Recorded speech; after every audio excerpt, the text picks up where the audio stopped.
자, 준비되셨죠? 자, 응답하라. 더 바이블 옵니다. 자, 괜찮아요. 드시면서 들으셔도 돼요. 저만 그냥 했어요. 자, 응답하라! 더 바이블! 이건 언제나 잘 될까? 자, 응답하라. 깜짝 놀라셨죠? 결혼식 이렇게 할 수 있어요. 결혼을, 이거, 우와! 이게 안 됐어요. 자, 우리 응답하라 더 바이블. 오늘 이제 구약 4번째 시간입니다. 우리 한번 복습을, 지난주 복습 지도를 정리해 드릴 텐데, 지난번에 없었던 지도 한 장을 가지고 총정리를 제가 한번 또 해드릴 거예요. 이 총정리는 계속 해야 우리가 이제 익숙해지니까요. 불 이쪽을 끌까요? 하나를 더 끌까? 그쪽이 아니라. 네, 뭐 괜찮죠? 여기도 괜찮죠? 네. 자, 우리 초등학생. 자, 우리 전체 지도를 한번 볼게요. 자, 1번. 1번이 처음에 창조였습니다. 창조. 그죠? 여기서 이쪽에 창조 시대에서 4가지 사건이 있었고요. 그리고 나서 2번. 아브라함을 통해서 족장 시대로 넘어갑니다. 그래서 위치도 가나안 땅으로 들어가는 거죠. 그래서 4명의 족장이니까 누구겠습니까? 아브라함, 이삭, 야곱, 요셉이라는 4명의 족장이 나오죠. 그리고 나서 이 사람들이 결국은 이집트로 가서 끝이 납니다. 이집트로 간 상태에서 창세기가 끝이 나죠. 요셉과 함께. 그랬다가 이집트에서 이제 출애굽 시대로 와서 모세와 함께 홍해를 건너서 다시 광야로 들어와서 여기는 시내산. 시내산에서 하나님으로부터 율법을 받습니다. 율법을 받고 성막을 어떻게 해야 되는지, 제사를 어떻게 해야 되는지를 알고요. 그리고 나서 사실은 바로 일로 들어갔어야 되는데 가데스 바네아에서 하나님께 불순종함으로써 38년 동안 막 헤매죠. 이게 헤맵니다. 헤매고 나서 5번, 6번 모압 평야 요단강 동쪽 딱 도착해서 모세가 마지막으로 회고 설교를 3편을 하죠. 그러면서 그동안에 있었던 일, 그리고 앞으로 너희가 그 땅에 들어가면 이렇게 살아야 된다는 얘기를 모세가 설교를 하고, 비스가 봉우리 느보산. 그래서 비스듬하게 누워서 죽는 그런 약간 일어나고, 그리고 나서 넘어갑니다. 넘어가서 7번 여호수아의 정복 사건. 오늘 우리가 봤던 것처럼 넘어가서 이제 7년 동안 서쪽을 중간, 남쪽, 북쪽 이렇게 정복을 하죠. 그리고 나서 땅을 분배합니다. 그러고 나서 8번 무슨 시대요? 사사시대로 넘어갑니다. 정복시대가 끝났고 창조, 출정, 사왕귀. 네, 사사시대. 그리고 나서 사사시대가 끝난 다음에 무슨 시대입니까? 왕정시대인데 왕정시대 처음에는 통일왕국. 사울, 다윗, 솔로몬. 근데 곧 분열왕국. 남유다와 북이스라엘로 그 나라가 쪼개지죠. 몇 년에 쪼개집니까? BC? 930년. 안 잊어버리죠? 930년. 9시 반에 분방 공부가 시작되기 때문에 BC 930년에 쪼개진다. 딴 건 다 잊어버려도 저는 절대로 이거 안 잊어버리는 거예요. 930년에 쪼개졌다.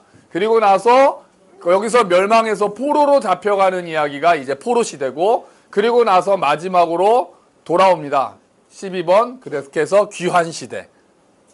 그게 창세기부터 에서도 창조, 출정, 사왕기의 7시대가 이렇게 그림 안으로 나온다는 거죠. 정리가 좀 되셨죠? 네, 또 할 거예요. 뭐 한 번에 되겠습니까?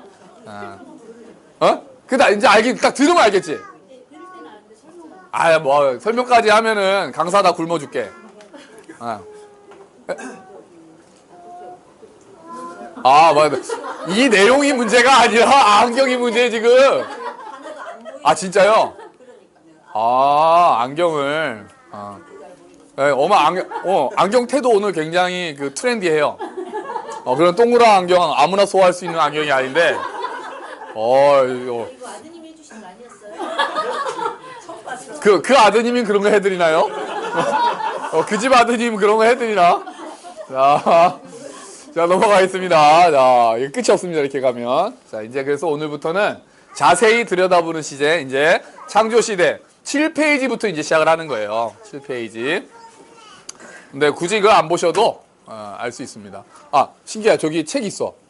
거기 책. 그거거든. 하나 보면서 우리 김신기 전사님이야 안 봐도 다 알겠지만, 자, 자세히 들여다보겠습니다. 자, 창조 시대. 자, 이제 한번 하나씩 봅시다.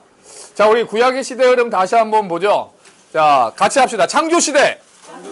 다음에 족장시대. 출애굽시대. 정복시대. 사사시대. 왕정시대. 귀한시대. 그래서 창조, 출정, 사왕기. 같이 하시죠. 창조, 출정, 사왕기. 이게 딱 이게 4-3이니까 외우기가 좋잖아요. 창조, 출정, 사왕기. 딱 보면서. 아이가 마음에 들어. 이거 다 여러 책이 있는데 이렇게 한 죄는 없거든. 뭐 창조, 모사, 왕포 막 이렇게 했는데 아니야, 딱 4-3이 마음에 들고 귀로 끝나는 게 좀 이상하긴 해도 그래도 왠지 잘 외워져요. 자, 그래서 이제부터 창조 시대를 조금 자세히 보겠습니다. 창조 시대. 창조 시대는 창세기 1장부터 11장까지입니다. 창세기 창조 시대. 자, 한번 보겠습니다. 자, 창조 시대는 4개의 주요 사건으로 이루어져 있습니다. 이거 여러 번 말씀드렸어요. 자, 처음에 뭐죠? 자, 따라하시죠. 처음에 창조. 두 번째는 타락. 타락은 한순간에 이루어지니까 타락. 세 번째는 홍수. 네 번째는 바벨탑. 요 4가지예요. 자, 같이 합시다. 시작. 창조, 타락, 홍수, 바벨탑. 요 4가지입니다. 창조, 타락, 홍수, 바벨탑인데 창조 시대는 처음에 시작할 때 하나님이 보시기에 좋았더라라는 말로 시작을 합니다. 창조는요. 하나님이 보시기에 좋았더라, 보시기에 좋았더라. 근데 마지막에 바벨탑 때는 어떻게 끝나냐면은 온 지면에 흩으셨더라로 끝납니다.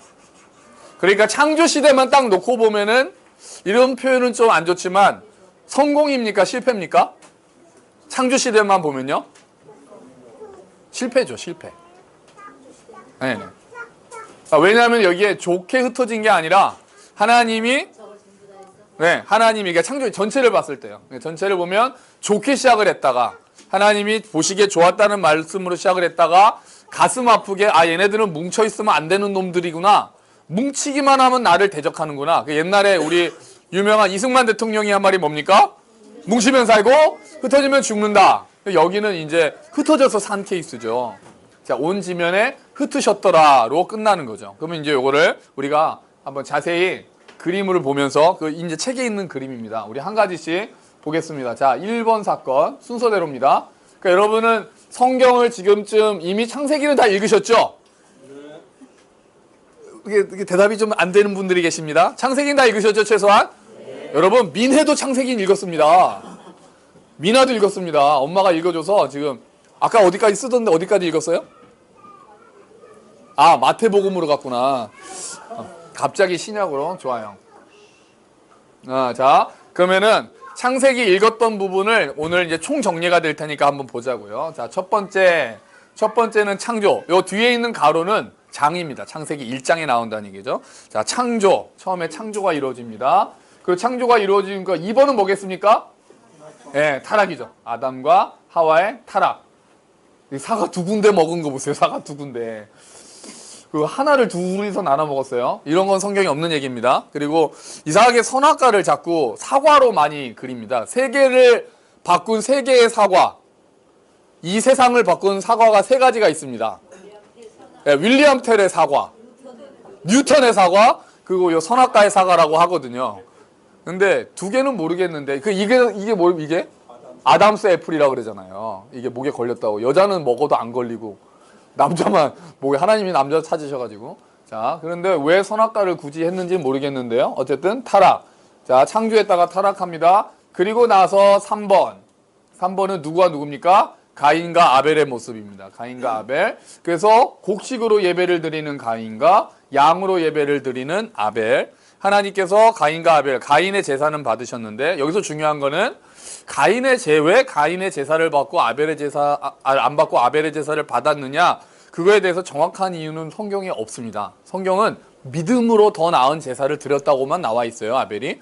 그래서 뭐 이거는 피가 있느냐 없느냐 그거에 대해서 이제 그렇게 추정도 할 수 있지만 그거보다 저는 그 성경을 표현을 보면 가인과 그 제사를 받지 않으시고 아벨과 그의 제물을 받았다 이렇게 돼 있거든요. 그러니까 예배와 예배자는 분리할 수 없다. 저는 이게 더 중요한 포인트라고 생각을 합니다. 자, 그리고요 4번은 뭐겠습니까? 예, 누구겠어요? 에녹입니다. 에녹. 에녹의 승천. 자, 만세 나바라 그러면서 죽음을 보지 않고 하늘로 올라간 자 에녹. 하나님과 동행했던 사람이고, 제가 그래서 처음에 개척하고 에녹에 대해서, 주님과 함께에 대해서 설교를 할 때 말씀드렸습니다. 반대로 죽음을 보지 않고 음부로 끌려 들어간 사람들이 있습니다. 반대죠, 반대. 에녹은 죽음을 보지 않고 승천했고요. 죽음을 보지 않고 음부로 빠진 사람이 있습니다. 누구게요? 맞아요. 반역했던 고라, 다담, 아비람. 아, 어느 교회 권사님이시지? 그 다산교회 굉장히 훌륭한 교회인데요. 이야. 거기 권사님 교육 굉장히 많이 시키시나 보네, 김동호 목사님. 아, 좋습니다. 자, 그러면 또 하나 문제. 에녹처럼 죽음을 보지 않고 승천된 사람이 한 명 더 있습니다. 엘리야. 맞죠. 자, 그럼 여기서 문제 하나 더. 엘리야는 뭐를 타고 올라갔습니까? 바람 타고. 불병거입니까? 바람입니까? 바람. 바람이에요. 바람이에요. 이게 불병거를 타고 갔다라고 생각을 하는데, 그래서 우리가 그 주의 선지 엘리야 병거 타고 하늘에 가 가사가 틀려서 새로 개정된 찬송가는 주의 선지 엘리야 바람 타고 하늘에로 바뀌었어요. 성경에 보면은 불병거가 나타난 뒤 회오리 바람을 타고 올라가는 걸로 돼 있거든요. 어느 교회에서 안수집 사셨더라? 저희 교회는 창피해서 얘기 못해요. 아, 왜 얘기 못해? 아, 이거 보는 사람이 우리 교회인 줄 아는데, 그러면. 자, 그래서, 어쨌든, 좋습니다. 맞아요. 바람 타고 갔습니다. 자, 6번은 5번 누구겠습니까, 이 사람? 무드셀라. 969번째 생일을 축하하는 힘든 무드셀라. 이게 생일 케이크예요. 자, 우리 무드셀라 하면 우리 옛날에 기억나시죠? 다시 보는 코미디의 심영래가 했던 수한무, 거북이와 두루미, 삼천갑자 동방사, 치치카포, 사리사리센터, 워리워리 세브리카, 무두셀라, 구름바람, 허리케인 담벼라, 서생원은 고양이, 바둑이는 돌돌이 이거구나. 서생원의 고양이, 바둑이는 돌돌이. 그러니까 이게 이거 아세요?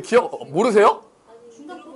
그러니까 이게 자기 아이들이 자꾸 일찍 죽을까봐 수명이 긴 걸로만 해달라고 점쟁이를 찾아갔더니 거기 사람이 설명해주면서요. 김씨니까 목숨이 무한대라 수한무. 짐승 중에서 오래 사는 거북이와 두루미. 다음에 동양에서 제일 오래 살았다는 사람이 삼천갑자. 일갑이 60년이니까. 삼천갑자 산 사람 이름이 동방사기거든요. 삼천갑자 동방사.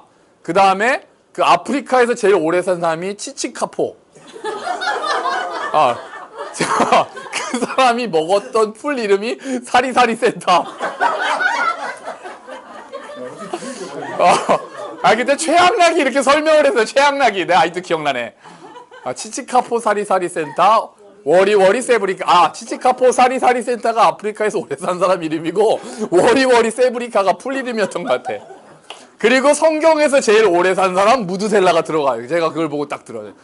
야, 저 사람 많이 한다. 무드셀라, 치치카포, 워리워리 세브리카, 무드셀라, 구름바람. 구름바람. 구름을 물러가게 하는 게 바람보다 센 게 허리케인을 막는 게 담벼락을 쏘는 게 서생원, 잡는 게 고양이는 바둑이가 잡는데 그 바둑의 이름이 돌돌이다. 이게 기억이 나요, 이게. 그래서 막 하잖아요. 이러면서 하잖아, 사실. 자, 무드셀라. 거기가 코미디에도 나오는 유명한 무드셀라. 이걸 인지를 못 하시는 분들이 가끔 계시더라고요. 자, 그리고 나서 6번은 누구겠습니까? 노아의 홍수. 노아의 홍수가 5장부터 9장까지 노아의 홍수가 일어납니다. 그리고 나서 이거 뭐겠어요? 7번. 바벨탑이죠. 서로 언어가 안 돼서 싸우는. 서로가 언어가 안 돼서 결국은 흩어진. 그래서 이게 창조시대죠. 창조시대.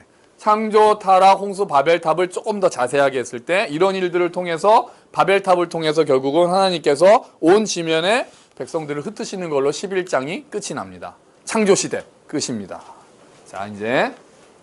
자, 우리가 창조시대를 봤고요. 이제는 족장시대 들어가 보겠습니다. 족장시대는 창세기 12장부터 50장까지. 11장 후반부긴 하죠. 그래서 나오기 시작합니다. 자, 그러면 족장시대는 4명의 주요 인물로 이루어져 있죠. 처음에 누구요? 아브라함, 두 번째 이삭, 그 다음에 야곱, 그 다음에 요셉. 네 명의 이야기가 있는데요. 자, 그러면 하나님의 약속이 이렇게 흘러갈 때 탈락되는 사람들이 있습니다. 자, 아브라함, 이삭이 선택됐을 때 탈락된 사람 누굽니까? 예, 이스마엘이 숑 탈락됐죠. 그러면 야곱이 선택될 때 탈락된 사람은 누굽니까? 네, 에서가 탈락됐습니다. 요셉이 선택됐을 때 탈락된 사람은 나머지 11명의 형제들이 탈락이 되죠.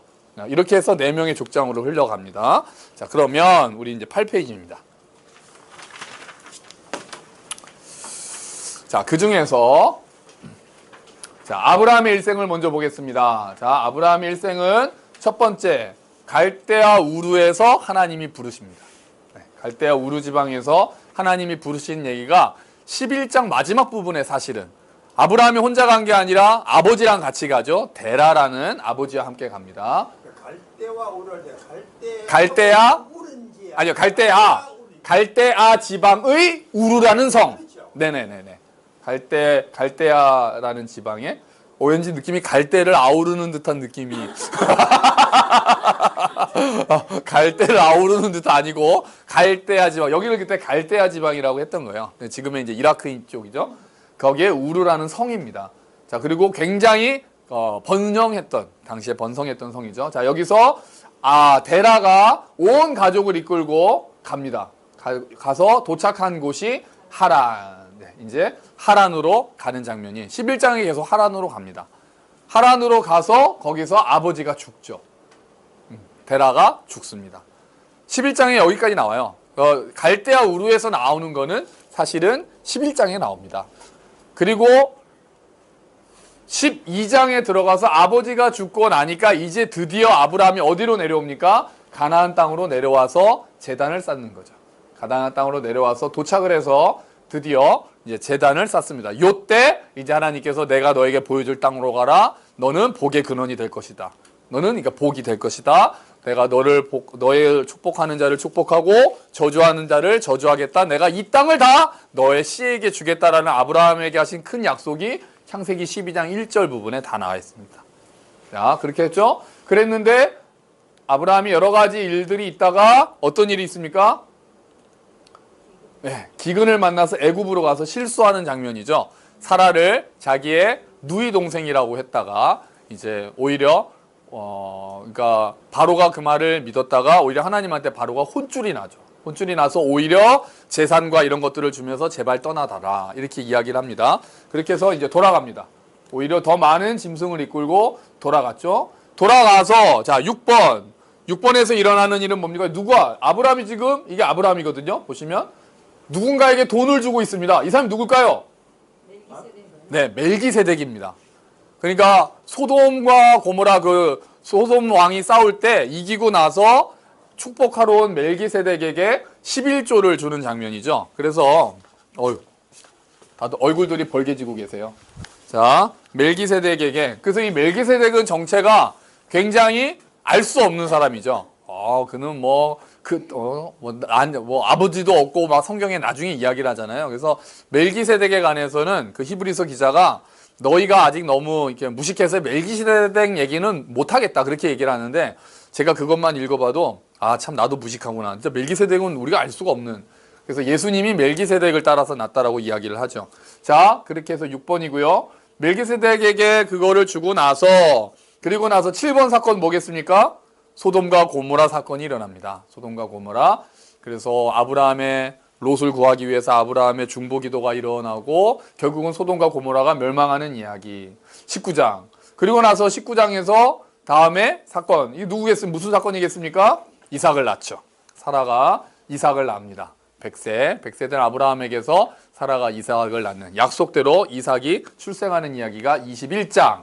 자, 여러분. 그리고 그 다음. 그러면은 요 장면은 나왔으니까 이제 바쳐야죠. 그래서 아브라함이 이삭을 바치려고 하는 장면이 9번입니다. 산 이름이 뭡니까? 이삭을 바치는 산 이름. 예, 요게 모리아산이에요. 모리아산. 이게 지금의 어디게요?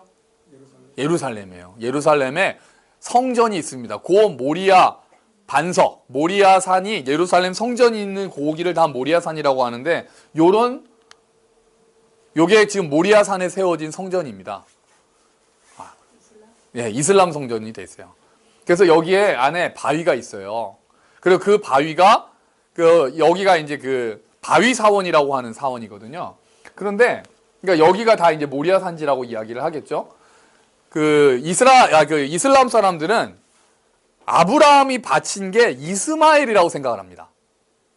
이삭이 아니라 아브라함이 바치려고 했던 사람이 이스마엘이고 그 바위에서 무함마드가 승천했다고 믿습니다. 그래서 거기다가 이 모스크를 세운 거예요. 그 바위에서 무함마드가 승천했다라고 믿고 있거든요. 그러니까 여기가 유대교의 성지이면서 이슬람교의 성지이면서 기독교는 또 예수님이 요 예루살렘에서 활동하셨으니까 성지이면서 그러니까 아주 분쟁의 중심이 되어 있다는 거죠. 이게 그 바위 사원입니다. 자, 그리고요. 다음에 마지막에 10번. 10번은 이제 아브라함과 사라가 죽는 이야기겠죠. 아브라함이 23장에서 죽습니다. 자, 여러분. 그러면 아브라함의 생애를 뭐 이제 자세히 하면 끝이 없으니까요. 아브라함의 생애를 통해서 우리가 알 수 있는 것들, 우리가 좀 요점처럼 아브라함의 일생을 가지고 우리가 어떤 것들을 생각할 수 있는가라고 할 때 생각할 것이 몇 가지가 있습니다. 첫 번째, 한 사람부터 시작한다는 겁니다. 하나님의 나라는. 하나님께서 나라를 만드실 때 아브라함이라는 한 사람을 불러서 민족을 만드심으로 시작을 했습니다. 마찬가지로 지금도 하나님께서 어떠한 일을 이루실 때 막 사람들을 모으셔서 일을 하실 수도 있지만 많은 경우에 한 사람부터 시작을 하세요. 그러니까 우리가 보기엔 굉장히 느린 방법을 사용하시는 거예요. 그런데 하나님의 입장에서는 그게 느린 방법이 아닌 거죠. 생각해 보세요. 복음이 퍼져나간 때도 가장 미약했던 그 12사람들. 그렇게 해서 많은 어떤 힘을 가지고 이렇게 출발하기보다 한 사람 한 사람을 세우는 데서 하나님의 나라가 시작이 되는 거예요. 여러분, 우리 교회도 작지만 요 작은 교회가 바로 설 때 하나님 나라가 확장될 줄 믿습니다. 세상을 보면서 왜 이러지, 저 큰 교회 왜 저러지, 그런 얘기할 필요가 없어요. 나 한 사람이 하나님 앞에 어떻게 서 있는가가 하나님에게는 가장 큰 관심사고, 작은 교회, 그 작은 교회가 하나님 앞에서 어떻게 서 있는가가 하나님께는 관심사가 되는 거예요. 그 사람이 섰을 때, 그 교회가 섰을 때 그를 통해서 하나님은 당신의 역사를 이루어 가시는 거예요.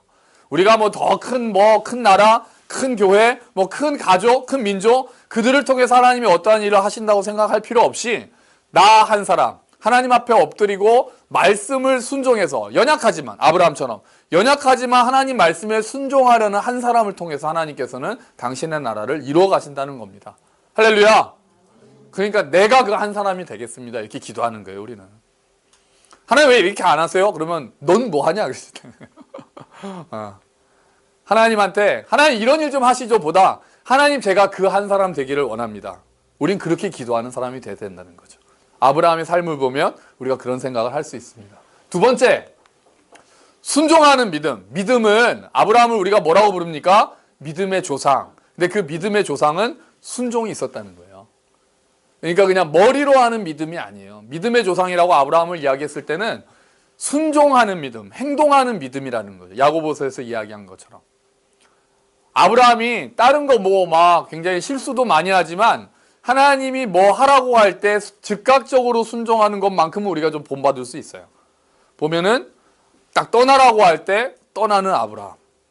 자식을 바치라고 할 때 이스마엘을 내보내라고 할 때 아브라함이 보면 항상 아침에 일찍 일어나서 그 일들을 행합니다.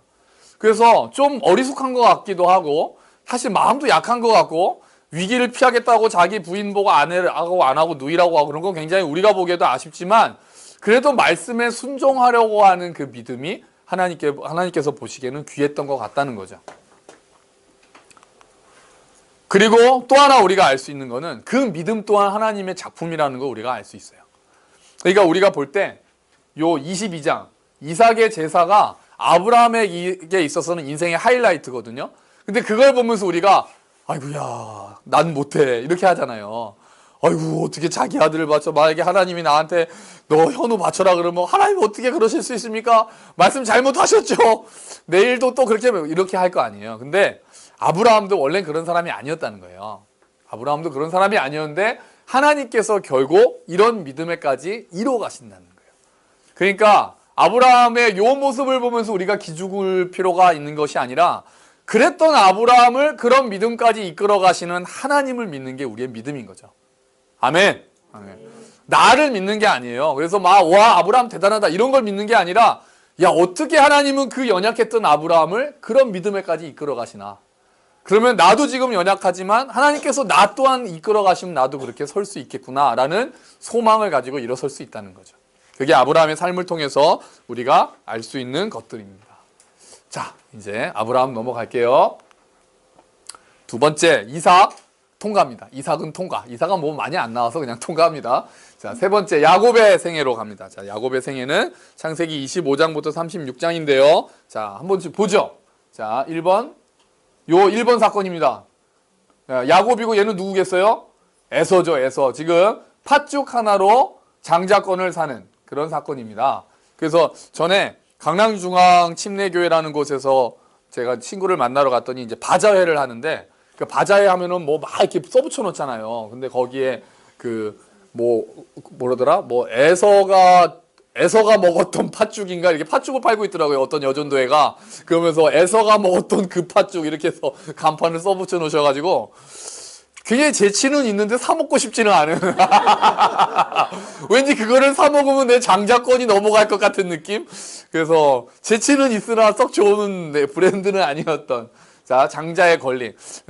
장자의 권리 요 장면을 보면 어쨌든 장자의 권리를 이거 또 길어지니까 야곱이 사는 장면이죠. 그리고 나서 그 벌로 야곱은 도망갑니다. 이제 에서가 또 야곱이 나중에 그 축복까지 이삭에게서 축복까지 가지고 가니까요. 그러니까 야곱이 도망가죠. 도망가다가 사닥다리를 만나는데 여러분 요 그림이 저는 좀 잘 그려진 것 같아요. 왜냐하면 우리가 야곱의 사닥다리라고 하면은 그 공사장에서 쓰는 사다리를 자꾸 우리 생각하는데 아니에요. 이런 사다리였을 거라고 보는 거예요. 계단.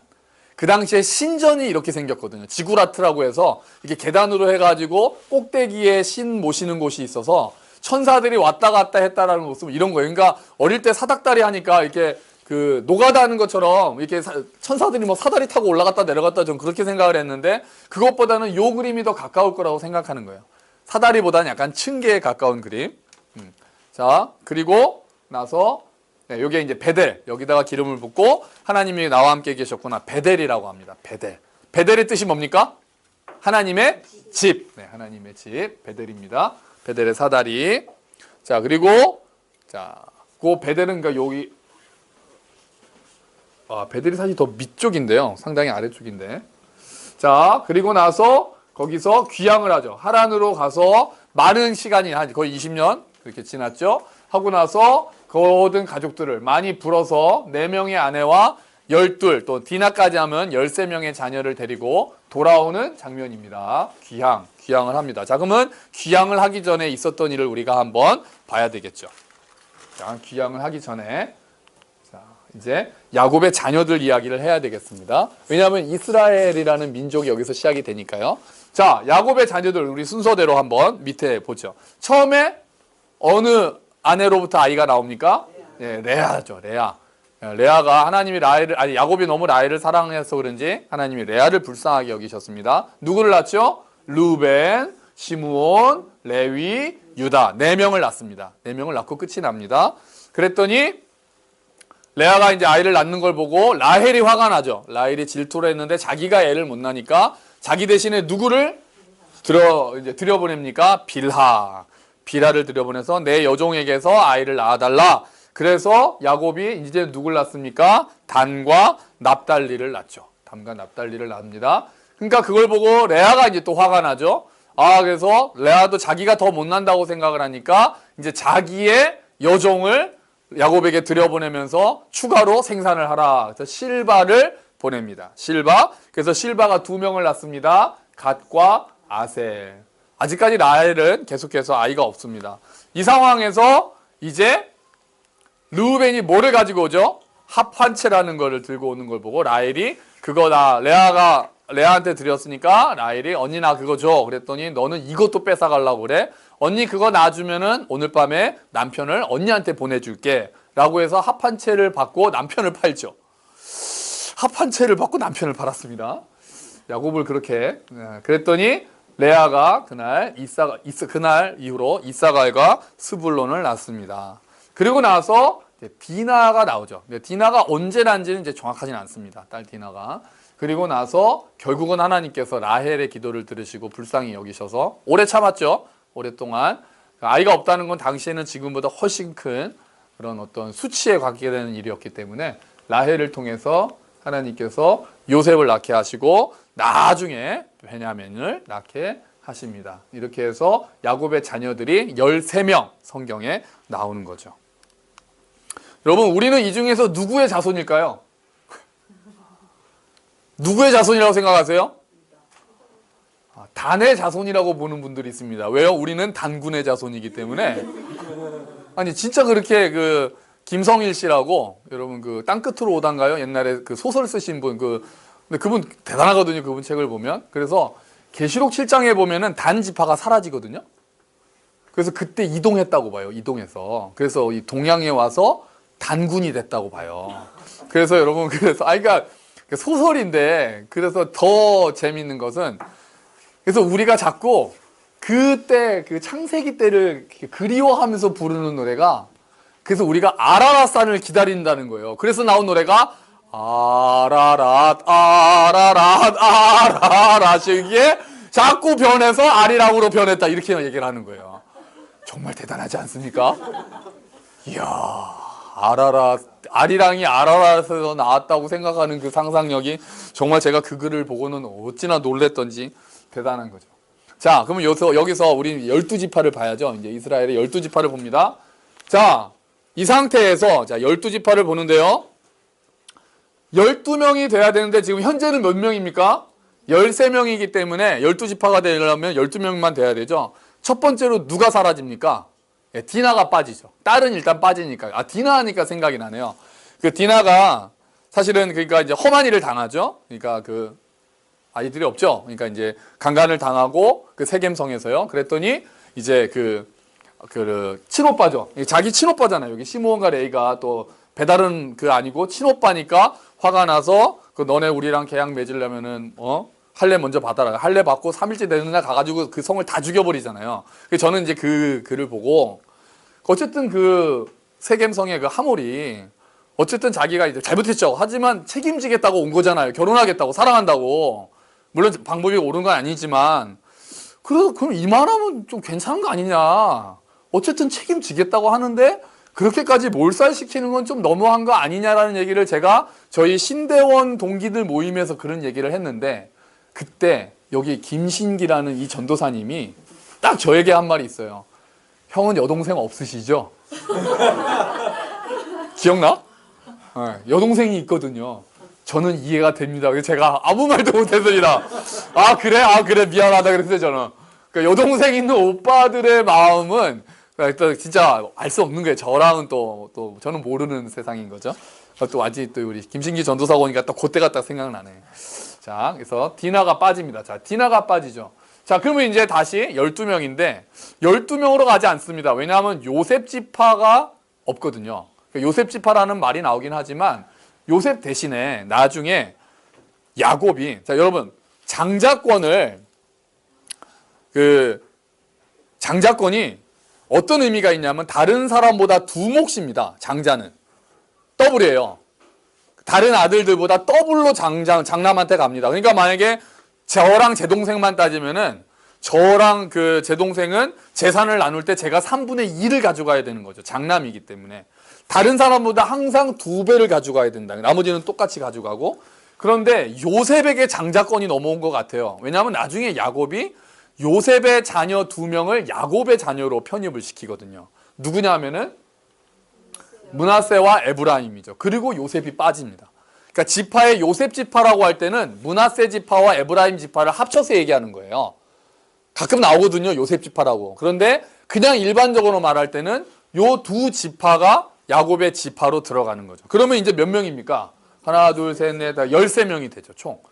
그래서 12지파라고 할 때 13명이 되면 안 되니까 여기서 빠지는 사람이 누구냐면은 레위가 빠지죠. 레위는 땅을 분배를 받지 않습니다. 레위에게는 나중에 하나님의 율법을 책임지는 일만 맡기시고 이렇게 돼서 12지파가 이렇게 완성이 되는 거예요. 요셉이 빠지고 대신에 요셉의 아들인 므낫세와 에브라임이 야곱의 아들로, 나중에 너희 그 두 아들은 내 아들이다라고 야곱이 이야기하면서 오히려 위로 포섭이 되고, 그래서 요셉에게는 2배가 간 것과 똑같은 일이 일어나는 거예요. 장자권이 가는 것처럼. 이렇게 돼서 야곱의 12지파가 이루어집니다. 자, 그러면 다시 돌아갈게요.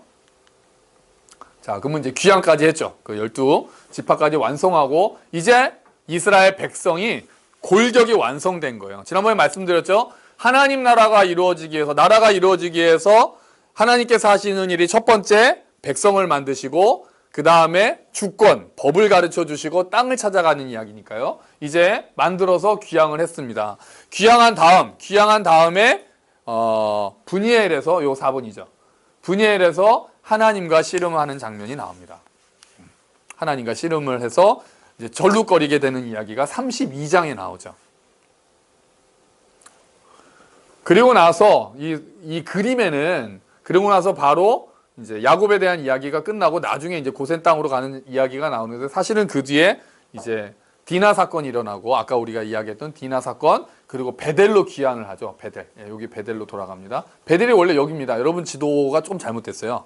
여러분 지도가 상당히 위에 있죠. 베델이. 예, 밑에 있습니다. 베델은 아래쪽에 있어요. 그림을 여기로 바꿔주세요. 아까 제가 그 그림은 안 바꿨네요. 예, 요쪽입니다. 헤브론보다 약간 위쪽으로 보시는 게 맞습니다. 네네네네. 그 베델이 아까 너무 위에 있었어요. 그래서 베델로 귀환을 하는 이야기가 35장까지 야곱의 일생. 이러고 나서 36장부터는 이제 요셉의 이야기로 넘어갑니다. 자, 그러면 요셉의 이야기로 넘어갔다가 다시 애굽으로 요셉을 만나서 애굽으로 오는 게 46장.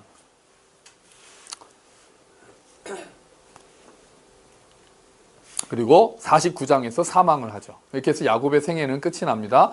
36장에서 45장까지는 요셉 이야기가 있기 때문에 중간에 뜹니다. 자, 그러면 야곱의 생애를 한마디로 5글자로 뭐라고 하게요? 어차피 5글자지만, 야곱의 생애도 5글자지만 야곱이 자기의 인생을 돌이키면서 5글자로 정리합니다. 뭡니까? 험악한 세월이라고 합니다. 바로에게 가서 어유 노인장 연세가 어떻게 되십니까? 그래서 내 나이 130, 조상들보다 훨씬 못 살았으나 험악한 세월이었나이다. 이렇게 대답을 해요. 야곱의 인생은 험악했어요. 일단 어릴 때부터 속이면서 살았어요. 형하고 속이고, 아버지 속이고, 쫓겨가지고 도망갔는데 외삼촌한테는 속고, 또 형하고 싸우고, 자기 사랑하는 딸은 그런 일 당하고, 또 자기 제일 사랑했던 아들은 형들한테 팔려가지고 죽은 줄 알고 있고, 험악한 세월이라고 자기 인생을 정리를 합니다. 제일 안 됐죠. 어떻게 보면 130년을 돌이켜보면서 그렇게 정리를 하니까요. 자, 그러면 야곱의 일생을 통해서 우리가 또 봐야 되는 게 몇 가지가 있습니다. 하나는 주권적 선택이라는 말 여러분 기억해 주십시오. 야곱의 일생을 보면서는 이렇게 봐야 돼요. 하나님은 왜 에서를 선택하지 않고 야곱을 선택하셨을까요? 왜 그럴까요? 그냥 인간적으로 보면 에서보다 야곱보다 에서가 낫지 않습니까? 야곱은 처음부터 거의 사기꾼이고 막 그렇잖아요. 근데 왜 하나님은 야곱을 선택하지 않고 에서를 선택하지 않고 야곱을 선택하셨을까요? 답은 모릅니다. 나중에 로마서에서도 바울이 그렇게 얘기를 해요. 뭐를 해서 선택한 게 아니다. 뭐를 하기도 전에, 그러니까 태어나기도 전에 하나님이 아예 내가 둘째를 통해서 내 뜻을 이루겠다라고 그냥 선택하시는 거예요. 이유가 없어요. 이유를 몰라요. 성경에는 안 나옵니다. 그래서 우리가 뭔가를 잘해서 하나님의 자녀가 된 게 아니라는 거예요.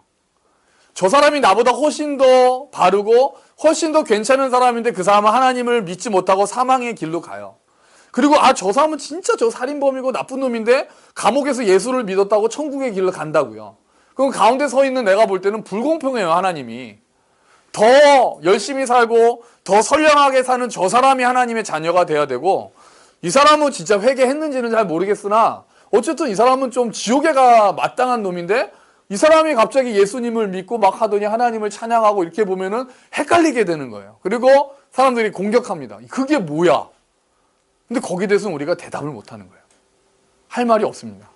그 부분은 하나님의 주권이라는 거예요. 선택은 하나님의 주권에 달려있다는 거예요. 우리의 머리로 따지고 해서 될 일이 아니는 거예요. 사실 따져보면 왜 나를 선택하셨지에 들어가죠. 왜 하나님은 나를 선택하셨을까? 나는 참 못난 사람인데, 나는 참 바로 서 있지 못하는데, 나는 말씀에 순종도 못하는데 왜 하나님은 나를 선택하셨을까? 모른다는 거예요. 그래서 하나님의 선택이라는 영역에는 하나님의 주권을 인정할 수밖에 없다는 게 에서와 야곱을 보면서 우리가 알 수 있는 것 중에 하나예요. 그럼 두 번째, 우리가 하나 더 알 수 있는 것은 뭐냐? 그러나 선택받은 자에게는 책임이 따른다는 것을 우리가 또 하나 알 수 있습니다. 여러분, 야곱은 왜 이렇게 험악한 세월을 살았을까요? 저는 자업자득의 면이 많지 않나라고 생각을 합니다. 이거는 성경에서 정확하게 그렇게 얘기하지는 않습니다. 야곱이 하나님께 선택을 받고 야곱이 정말 속이는 삶이 아니라 하나님 앞에서 순종하면서 말씀대로 살았다면 어쩌면 그 험악한 세월을 피할 수 있지 않았을까라는 게 저희 이제 추정입니다. 제 추정이에요. 선택받은 것은 이유를 알 수 없습니다. 왜 우리가 선택을 받았는지 몰라요. 하지만 하나님께서는 선택한 자들에게는 책임을 물으시는 게 생깁니다. 그러니까 나는 선택받았으니까 난 이제 아무렇게도 이런 것을 하나님은 이해를 못 하세요. 나 예수님 믿으니까 난 이제 내 삶은 내 마음대로가 아니라 내가 선택받은 자라는 걸 정말 깨닫는 사람은 책임 있게 반응을 하게 될 수밖에 없다는 거예요. 그게 야곱의 삶을 보면서 우리가 안타까운 지점이죠. 야곱은 항상 형을 피해서 속이면서 삽니다. 나중에 돌아와서 에서랑 화해를 하는 척 하면서도 또 딴 데로 갑니다. 아, 형님, 세일산으로 먼저 가 계세요. 저는 이게 식구가 많다 보니까 전 글로 못 가겠네요. 그러고 숫곳이라는 곳으로 또 잠수 타요. 그리고 디나 사건이 일어납니다. 이게 꼭 그래서 원인과 인과관계가 꼭 그래서인지는 모르겠으나 그때 에서의 말을 듣고 같이 고향으로 돌아갔으면 어쩌면 그 딸은 그런 고통을 안 당할 수도 있지 않았을까라는 생각이 저는 있는 거예요. 저의 해석으로는. 그래서 선택받은 것은 하나님의 주권일 수 있으나 내가 선택받았다라고 생각하는 자에게는 이제 책임 있는 삶이 필요하다는 걸 잊으면 안 된다. 이 두 가지가 항상 있어야 됩니다. 내가 잘해야 하나님이 나를 선택하실 거야. 이건 아니에요. 이거는 선택의 부분은 하나님의 주권이기 때문에 우리는 기도는 할 수 있으나 우리가 이렇게 된다라고 얘기는 못해요. 공식처럼 내가 이렇게 하면 하나님이 딱 이렇게 해줘. 이 개념은 아니에요. 하지만 하나님이 나를 사랑하시고 나를 선택하셨다라는 걸 믿음으로 고백하는 자들의 삶은 이제 책임 있는 삶을 살게 된다는 거죠. 하나님이 원하시는 것은 그런 삶이라는 거예요. 아멘. 아멘. 그런 거예요. 자, 다음에 그 다음에 이제 요셉으로 넘어갑니다. 요셉. 자, 우리 9페이지죠. 오늘 이제 요셉까지 하고 끝이 납니다. 자, 요셉은 자, 우리 첫 번째. 자, 무슨 옷입니까? 채색 옷. 채색 옷을 입죠. 37장. 가장 야곱이 사랑했던 라헬. 그리고 더군다나 엄마는 죽고 너무 늦둥이로 또 요셉이 마지막으로 물론 베냐민도 있지만 태어났기 때문에 아버지가 요셉을 너무나도 사랑했죠. 그래서 이때가 한 17살 때쯤 그때잖아요. 이제 채색 옷을 입힙니다. 그랬더니 어느 날 요셉이 꿈을 꾸죠. 두 개의 꿈을 꿉니다. 하나는 집단, 자기가 집단을 묶었는데 형들이 묶은 집단이 절하더라. 그 다음에는 해와 달과 별이 나한테 절하더라. 그냥 그런 얘기를 또 합니까? 미워하는 거 뻔히 알면서 눈치도 없고. 그러니까 요셉은 참 눈치도 없고 어쩌면 네 가지도 없는 것 같은 그런 이미지예요. 저는 사실 개인적으로 요셉을 그렇게 좋아하지 않습니다. 자, 그런데 혼나겠다 요셉한테. 자, 그리고 나서 이제 아버지한테 아버지 막 봐서 형들 이르고 막 그런 거 하잖아요. 그러면 돼, 안 돼, 라야? 안 되지. 자, 그렇게 하니까 자, 이제 형들한테 거의 죽을 뻔하다가 구덩이에 빠졌다가 이제 미디안 사람들한테 팔리는 장면이 37장 팔려가는 장면이죠. 자, 그리고 이제 팔려갔어요. 팔려가서 37장. 그리고 나서 이제 보디발의 집, 애굽의 시위대장, 경호대장 보디발의 집에 가서 이제 갔는데 그녀를 만나죠. 그녀를. 자, 그녀를 만납니다. 스토커를 만납니다. 스토커. 스토커. 그분의 아내, 보디발의 아내 스토커를 만납니다.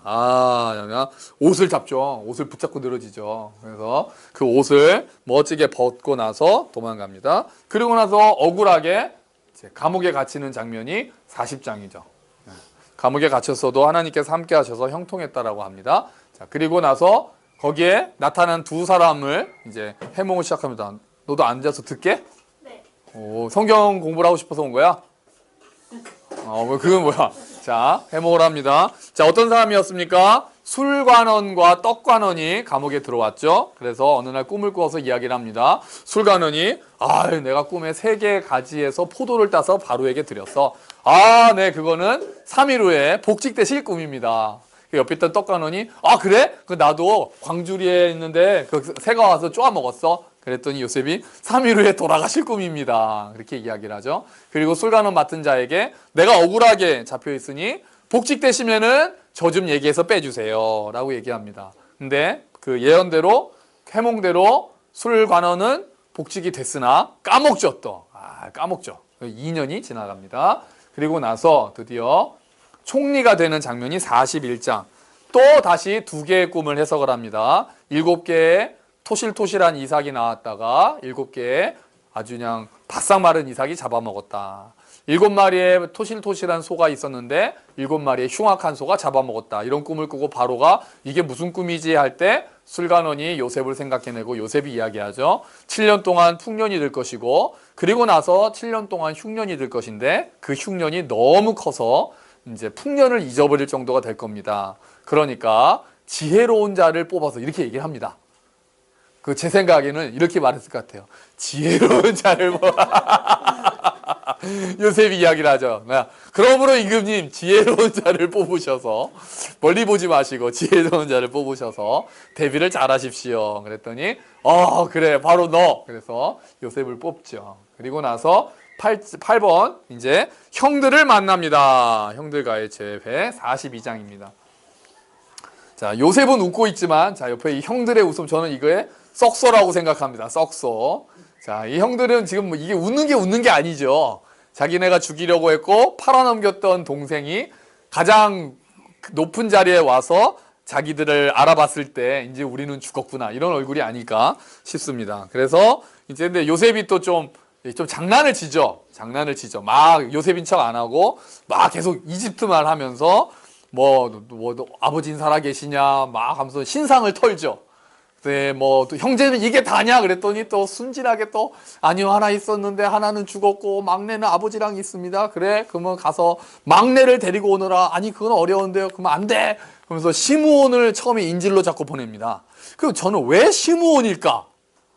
그래서 아까 시므온이 그 디나 사건 때 굉장히 다 죽였잖아요. 그래서 왠지 요셉을 제일 괴롭혔던 형이 아닐까라고 추정합니다.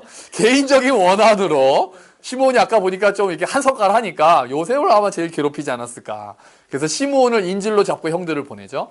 그래서 형들이 갔다가 나중에 다시 이제 애굽으로 곡식을 가지러 가야 되니까 야곱한테 베냐민 데려가야 됩니다. 그러니까 야곱이 막 안 된다고 했다가 어쩔 수 없이 데리고 가라고 하니까 이제 데리고 오죠. 데리고 와서 이제 또 막 이제 다 풀어주는 척 해놓고는 은잔을 숨겨놓고 베냐민 잔에 베냐민만 놔두고 너네는 가라 그랬더니 그때 유다가 나를 대신 인질로 잡으라. 거기서 요셉이 이제 마음이 풀린 것 같습니다. 그래서 거기서 갑자기 제가 요셉입니다라고 이야기를 하죠. 그러니까 그 요셉이 그 모습을 보면서 이제 형들의 마음이 좀 성숙했구나 뭐 이런 걸 본 게 아닐까. 어차피 베냐민은 자기 친동생이니까 이제 좀 그런 어떤 마음의 쓴뿌리가 해결이 된 게 아닐까라고 생각을 합니다. 그래서 아버지도 다 이쪽으로 오게 되는 장면입니다. 그리고 나서 9번은 야곱이 이제 요셉과 그 아들 이 므낫세와 에브라임이죠. 불러다 놓고 요 두 아들은 내가 아들로 만들겠다라고 야곱은 이야기합니다. 그런데 머리에 손을 얹을 때도 므낫세와 에브라임은 손을 이렇게 엇갈려서 얹습니다. 그래서 요셉이 보고 아버지 오른손에다가 장남을 넣어야 되니까 아버지 손이 바뀌었습니다. 이렇게 쓱 했더니 나도 안다 그러면서 다시 엇갈립니다. 그래서 성경은 차남을 선호하는 경향이 있습니다. 굉장히 마음에 안 듭니다. 굉장히 마음에 안 듭니다. 보세요. 가인과 아벨인데 가인은 나쁜 놈입니다. 이 최초의 장남이 상당히 나쁜 놈으로 나옵니다. 그리고 이스마엘의 형이죠. 근데 버려지고 이삭이 선택이 됩니다. 다음에 에서가 장남인데 에서는 버려지고 야곱이 선택이 됩니다. 계속 형은 당합니다. 동생한테. 그리고 나서 또 마지막에 보면은 또 르우벤부터 기라성 같은 10명의 형님들 다 날아가고 요셉이 장자의 권리를 받습니다. 심지어는 요셉의 아들조차도 에브라임 므낫세에서 에브라임이 하나님의 선택에 받아서 나중에 에브라임이 더 왕성해집니다. 자, 여기서 제가 장남입니다. 우리 동무 형제 장남. 장남. 장남? 너 뭐냐? 아, 너 차남이니? 아, 얘모구나. 자, 차남 저리 가라. 차남 저리 가라. 장남. 아, 여동생만 있죠? 안 쳐요. 그거 안 쳐요. 아, 형제 있는 장남이어야 돼. 우리 형제 차남. 승미 형제님 막내. 그냥 차남도 아니고 막내. 이해할 수 없을 겁니다. 막내는. 그 유진이가 맨날 하는 말이 아빠는 첫째 마음을 몰라 막 그러더라고요. 아, 우리 아빠는 막내라서요. 첫째의 마음을 몰라요. 엄마는 좀 알아요 그러더라고요. 자, 우리 억울한 이 장남들끼리 한번 모여야 될 것 같습니다. 우리 억울한 장남들끼리. 자, 그런 일이 있죠. 자, 그리고 나서 마지막으로 이제 야곱은 아까 죽고요. 야곱이 죽고 나서 요셉이 죽는 장면이 이제 50장에 나오죠. 근데 요셉이 죽을 때 이렇게 얘기를 하죠. 내가 죽고 나면 하나님께서 언젠가 반드시 이스라엘을 약속의 땅으로 데려가실 것이다. 그때 내 뼈를 거기다 묻어달라고 유언을 합니다. 요셉이요. 유언을 하니까 나중에 출애굽기에 보면은 이스라엘 백성이 이집트를 나올 때 요셉의 뼈를 가지고 갔다라는 기록이 딱 나옵니다. 그게 출애굽기 13장에 나와요. 그리고 나서 그 뼈를 가지고 가지만 묻지는 못하죠. 광야를 헤매니까. 요단강을 건너가서 여호수아가 정복을 다 하고 7년 전쟁 다 끝나고 나서 요셉의 뼈를 묻으니라라는 말씀이 여호수아서 24장에 나와요. 그렇게 됩니다. 그 비로소 요셉의 유언이 수백 년을 이제 거쳐서 지난 후에 이루어지는 거죠. 자, 그러면 우리 요셉의 생애를 통해서 우리가 그럼 또 간단히 보아야 될 걸 한번 보겠습니다. 자, 하나는 꿈 넘어 꿈이다. 저는 이렇게 생각을 합니다. 요셉을 비전의 사람이라고 우리가 이야기를 많이 하는데 제가 몇 번 말씀드렸죠. 요때 꿈꾼 거를 가지고 요셉을 뭐 비전의 사람이라고 할 필요는 없습니다. 이건 그냥 자다가 꾼 꿈입니다. 일반적으로. 저는 진정한 요셉의 꿈은 요 마지막 유언할 때 꿈이라고 생각을 합니다. 하나님께서 이 백성을 나 대는 아니지만 결국은 약속의 땅으로 인도하실 것이라는 걸 본 거예요. 더 먼 미래를. 그러니까 그냥 나 대, 내가 진짜 지금부터 훌륭한 사람이 돼야지라고 비전을 가졌던 이 정도 차원이 아니라 이 백성을 하나님께서 결국은 약속의 땅으로 이루실 거라는 원대한 비전을 품는 것은 죽을 때 가서다. 그게 꿈 넘어 꿈이라는 거예요. 우리가 비전의 사람이 된다는 게 뭐 내가 그러면 하나님이 나를 뭐 어느 대학을 보내실 거고 뭐 어떤 뭐 대통령이 이 정도 비전을 갖고 우리가 비전의 사람이라고 얘기하는 게 아닌 거예요. 넘어죠, 넘어. 꿈 너머에 있는 꿈. 그러니까 너무 둘 중에 본인이 맞느냐. 여기서는 넘어가 맞겠죠, 넘어가. 그래서 초등학교 선생님한테 초등학교 선생님 힘드세요. 지금 퇴직도 얼마 안 남으셔서 힘드세요. 자, 핸드폰도 없는 넘어는 넘어갈 때야 넘어고 저 건너편에 있는 건 넘어니까. 그렇죠. 이게 맞아요. 아니요, 저게 맞아요. 맞아요. 이게 맞아요. 그 목사에 대한 신뢰가 없으시군요, 아버지. 자, 두 번째. 고난의 주권, 고난도 하나님 주권 안에 있다는 거 우리가 생각할 필요가 있습니다. 요셉이 마지막에 형들한테 얘기를 했죠. 형들은 나를 팔아 넘겼지만 여기로 나를 보내시는 이는 하나님이시다라고 고백을 합니다. 하나님이 날 보내셨다라고 해요. 이스라엘을 위해서 하나님이 다 예비하셨다라고 고백을 합니다. 자, 우리 지난번에 형제 모임에서 이야기를 했지만 모든 고난은 다 그러니까 하나님의 목적이 있다. 저는 개인적으로는 그렇게까지 생각하지는 않습니다. 하나님께서 자유의지를 허용하시면서 어떤 것들이 원치 않는데도 불구하고 일어나는 나쁜 일들이 저는 있다라고 생각을 합니다. 하지만 그것들을 통해서도 하나님께서 주권을 베푸셔서 그 일들을 통해서도 선한 일을 끌어내신다고 저는 믿는 거죠. 근데 어떤 고난은 확실히 하나님의 의도가 있는 고난도 있는 것 같습니다. 선을 결국 이뤄내시고 우리의 연약함을 드러내고 하나님께서 함께 하신다는 걸 보여주기 위한 고난도 있는 것 같다는 거죠. 그러니까 그 주권에 하나님께서 그 모든 것을 다스리신다는 것을 요셉은 고백을 한 거죠. 자기의 삶을 통해서. 그래서 그 부분을 우리가 이제 알아야 된다는 거죠. 그래서 많은 것들은 돌이켜보면서 우리가 알게 될 것입니다. 요셉의 삶을 통해서는. 그래서 요셉을 보면서는 지금 네가 처한 그곳에서 최선을 다하라. 저는 그렇게 이야기를 하고 싶습니다. 그러니까 보디발의 아내일 때도 감옥에 있을 때도 어쨌든 요셉은 그 자리에서 하나님 뜻에 맞도록, 사실 저는 요셉이 했던 고백 중에서 가장 위대한 고백은 보디발의 아내한테 내가 여호와의 눈앞에 어떻게 이 범죄를 저지르겠습니까? 라고 이야기를 하는 장면이 나옵니다. 그러니까 내가 지금 하나님 눈앞에 있다라는 의식이 있었어요, 요셉은. 그게 어디를 가든지 마찬가지였습니다. 그래서 하나님께서 결국 요셉을 그렇게 크게 쓰신 것이 아닐까라고 생각을 한다는 거죠. 고난 가운데 있을 수도 있고 가정에서나 어디서나 하나님이 나와 함께 하신다라는 그 의식을 가지고 사는 지금 이 자리에서 내가 충실히 하는 것, 내가 나중에 뭐가 되겠다라고 꿈을 가지는 것은 더 원대하게, 그렇지만 또 여전히 내가 있는 이 자리에서 충실히 하는 것, 그것이 하나님께서 우리에게 원하시는 길이라고 저는 생각을 합니다. 자, 이렇게 돼서 우리가 오늘 본 것은 창조시대와 족장시대, 오늘 이 두 시대가 정리가 되었습니다. 그래서 다음 시간에는 이제 출애굽 시대로 넘어가겠습니다. 자, 그러면 우리 기도하고 오늘 공부한 거 마치도록 하겠습니다. 네, 질문. 이 장자권을 네. 에브라임하고 문하스에 네. 요셉을 네, 요셉에게로 갔다 오보죠. 보는데 네. 이게 예수님의 족보는 유다로 가죠. 오죠? 네네. 이거 어떻게 되는 거예요? 그러니까 장자권과는 별개로 간 축복의 계보인 것 같아요, 왕권은. 그래서 그 부분에 대해서, 그러니까 그 요셉에게로 일단 장자권이 넘어갔다라고는 봐요. 그 두목 때문에 그래요. 근데 하나님이 그 야곱이 축복할 때도 보면 너에게서 홀이 나올 거라고 하거든요. 그러니까 왕이 결국은 그 민족을 통해서 다윗이 나오게 되고 결국은 거기서 이제 예수님까지 연결되는 것은 장자권과는 별개로 흘러가는 축복으로 보는 것 같아요. 네, 그렇습니다. 자, 그럼 제가 기도하고 모임 마치겠습니다. 하나님 아버지 고맙습니다. 오늘 창조시대, 족장시대 참 사실은 굉장히 오랜 시간에 걸쳐서 일어났던 일들을 짧은 시간에 우리가 한꺼번에 보았습니다. 하나님께서 이 땅을 창조하시고 또 하나님의 나라를 세우시면서 백성들을 만들어가는 과정을 우리가 쭉 봅니다.